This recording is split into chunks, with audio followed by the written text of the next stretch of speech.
तेलंगाना की न्यूज़ में आप तमाम का खैर मकदमे बढ़ते हैं। खबर की जानिब साबिक़ वज़ीर व मौजूदा सनत नगर MLA तलस्सनी श्रीनिवास यादव ने आज रेवेन्यू ऑफिशियल्स, GHMC और पुलिस ऑफिशियल्स के साथ कुरमा संगम ग्रेवयार्ड का दौरा किया। बताया गया कि बंसीलाल पेट डिवीज़न CC नगर में वाक़ इस ग्रेवयार्ड पर कब्ज़ा करने की चंद लोगों ने कोशिश की। सर्वे नंबर को बदलते हुए यहां पर कब्ज़ा लेने की कोशिश की गई, जिसके ख़िलाफ़ उन्होंने सख्त एहतजाज किया और वार्निंग दी कि इस तरह की हरकतें अगर की जाएगी तो उनके ऊपर पुलिस के क्रिमिनल केसेस पुलिस की जानिब से दर्ज करवाए जाएंगे। उन्होंने बाज़ाब्ता पुलिस ऑफिशल्स को इस बात के अहकामात भी दिए हैं कि अगर इस तरह की कोई हरकत करता है तो किसी किस्म की कोई रियायत ना बरती जाए।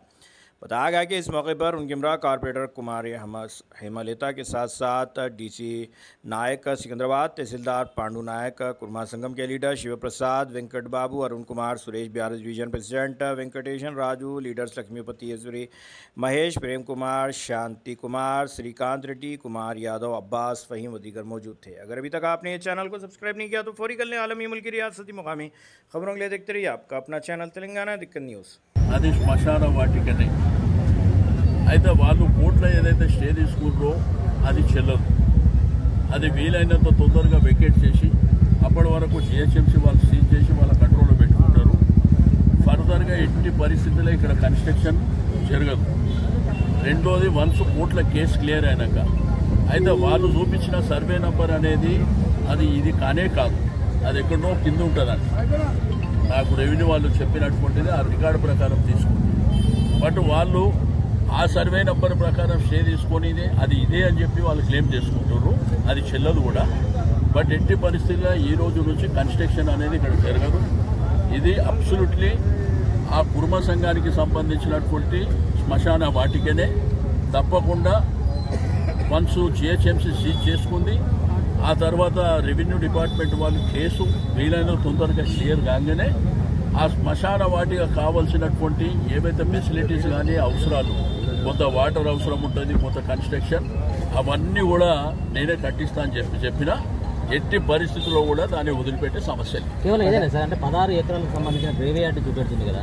నాకు పర్టికులర్ ఈ యొక్క శ్మశాన వాటిక ఇష్యూే రైజ్ అయి ఉన్నది. ఇక్కడ ఆ 16 ఎకరాల క్లెయిమ్ ఎక్కడ నా దృష్టికి రాలేదు. అది కూడా వస్తే తప్పకుండా వాళ్ళ మీద యాక్షన్ తీసుకోమని చెప్తాం. నేను కూడా గవర్నమెంట్ కూడా ఒక లెటర్ రాస్తాను. నాకేందంటే ఏదైనా కానీ సీరియస్గా తీసుకునేటప్పుడు దాని పర్టికులర్స్ కావాలి. ఆ పర్టికులర్స్ ఇప్పుడు ఇది కూడా గ్రేవ్యార్డ్ది నా నోటీస్కే రాలే. వచ్చిన తర్వాత నేను వెంటనే రెస్పాండ్ కావడము, ఇక్కడికి విజిట్కి వస్తా అని చెప్పడము. రెండోది ఏంటంటే అది ఈ కుర్మ సంఘానికి సంబంధించినటువంటి శ్మశాన వాటికనే 100% తప్పకుండా దాన్ని వాళ్ళకి హ్యాండ్ ఓవర్ చేస్తాం. ఇక ఫర్దర్గా మీరు అడిగింది వాళ్ళు ఏమైనా రికార్డ్స్ గిట్లా తీసుకొని వస్తే తప్పకుండా దాని మీద కూడా ఫైట్ చేస్తాం. పెట్టే సమస్యనే లేదా. ఎవరైనా కానీ ఇప్పుడు మనుషులకు బొందలగడ్డలు గ్రేవ్యార్డ్లే దొరుకుతలేవు. ఉన్న గ్రేవ్యార్డ్లు బొందలగడ్డలు ఇష్టం ఉన్నట్టు ఎవడు పడితే అక్కడ కబ్జాలు చేసుకుని ఎవడు పడితే అటు చేసుకుంటామంటే ఎవరిని వదిలిపెట్టారు. దాని వెనుక ఎవడున్నా నేను క్లియర్గా చెప్తున్నా మీ టీవీ ముంగట్టి, దీన్ని ఈ రోజు నుంచి సీజ్ చేయడమే కాకుండా దీన్ని ఎట్టి పరిస్థితుల్లో కన్స్ట్రక్షన్కు అలౌ చేయమని చెప్తున్నాం. ఒకటి. రెండోది రెవెన్యూ డిపార్ట్మెంట్ వాళ్ళు వెంటనే కేసు క్లియర్ చేసిన తర్వాత కుర్మ సంఘానికి హ్యాండ్ ఓవర్ చేస్తాం.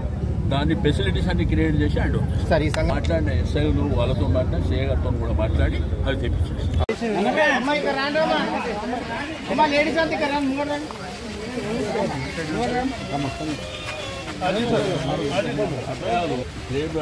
శ్మశాన వాటికి ఏమైనా కట్టించేది ఉంటే నేనే కట్టిస్తాను. రెండోది ఏంటంటే రెవెన్యూ రికార్డులో క్లియర్గా ఉన్నది, GHMCలో క్లియర్గా ఉన్నది. GHMC వీళ్ళ కంట్రోల్లో పెట్టుకుంటారు, గవర్నమెంట్ పెట్టుకుంటారు. ఎట్టి పరిస్థితుల్లో అక్కడ కన్స్ట్రక్షన్ ఇంత ఏం జరగదు.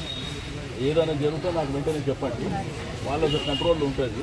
RDO గారు ఆ కేసు క్లియర్ చేసిన తర్వాత వీళ్ళకి హ్యాండ్ ఓవర్ చేస్తారు. హ్యాండ్ ఓవర్ అయ్యేటప్పుడు నేనే వస్తాను, మిమ్మల్ని అందరినీ పిలిచి లోపల ఏమేమి ఉంటాయి, మనం ఏమి కట్టేయాలనో అవి కూడా చేసి మీకు హ్యాండ్ ఓవర్ చేస్తాం.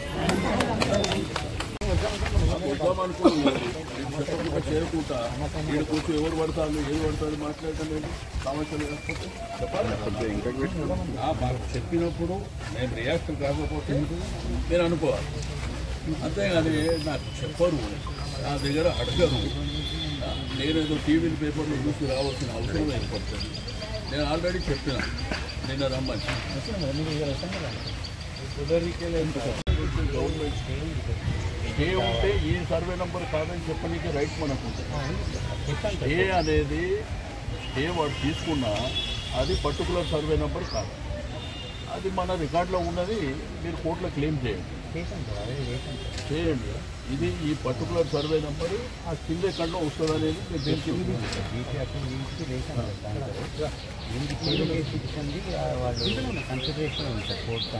ఎప్పటి వరకు క్లియర్ అవుతుంది?